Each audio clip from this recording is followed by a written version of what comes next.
Usta'nın taşı, 1953 yılının soğuk bir Mart sabahıydı.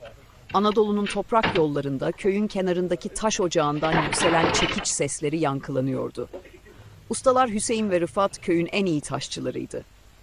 Yıllardır değirmen taşları yaparak hem ekmeklerini kazanır hem de köylülerin ununa ekmeğine katkıda bulunurlardı.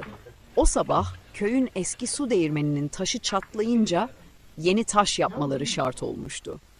Hüseyin Usta sabahın alacakaranlığında eline demir keskiyi, çelik çekici aldı. Rıfat Usta ise at arabasını hazırladı. İki usta eski püskü yün ceketlerinin içinde nefeslerinden buhar çıkararak taş ocağına doğru yola koyuldular. Taş ocağı köyün dışında rüzgarın uğuldayarak estiği bir yamaçtaydı. Aradıkları taş kara bazalt olmalıydı. Sert, damarsız ve suya dayanıklı. Saatlerce taşlara vurdular, çıkan sesi dinlediler. Bazı taşlar tınlamıyor, bazıları ise içten içe çatlak ses veriyordu. Nihayet Hüseyin Usta büyükçe bir kaya parçasına vurduğunda çıkan tok, derin sesi duydu. "İşte bu Rıfat, bu taş değirmen döndürür." Demir kamaları kayanın yarığına çaktılar. Çekiç darbeleriyle koca kaya titredi. Sonra Rıfat ince bir bakır ibrikle yarığa su döktü. Soğuk su kayayı yavaşça genişletti. Saatler süren uğraş sonunda taş, gök gürültüsü gibi bir ses çıkararak ayrıldı. Ardından işin başka bir zorluğu başladı. Tonlarca ağırlığındaki taş parçasını at arabasına yüklemek.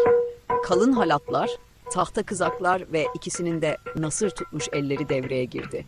Ter, yüzlerinden buz gibi soğukta bile boncuk boncuk aktı.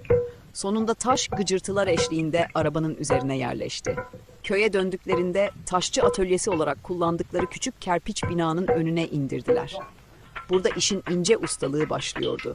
Önce kömür ve ip ile kusursuz bir daire çizildi.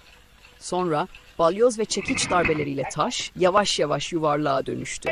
Hüseyin Usta taşın ortasına kalp dediği deliği açarken Rıfat Usta yüzeydeki yivleri işlemeye başladı. Bu yivler öyle rastgele açılmazdı. Buğdayın taşlar arasında en iyi şekilde öğütülmesi için her biri belli bir açıyla, belli bir derinlikte olmalıydı. Arada bir Rıfat Usta elindeki çekiçle taşa vurur, sesi dinlerdi. Hala tok çalıyor, iyi gidiyoruz. Günler süren bu meşakkatli çalışma sonunda değirmen taşı tamamlandı. At arabasına yeniden yükleyip değirmene götürdüler. Taş yerine yerleştirildiğinde değirmenin çarkı dönmeye, suyun gücüyle buğdaylar un olmaya başladı.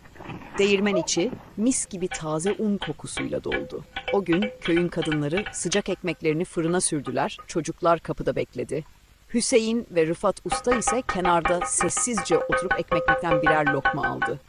Rıfat gülümseyerek, "Ustam, biz taş değil, köyün karnını yoğuruyoruz," dedi. Ve gerçekten de öyleydi. O taş sadece buğdayı değil, köyün emeğini, bereketini ve dostluğunu da öğütüyordu.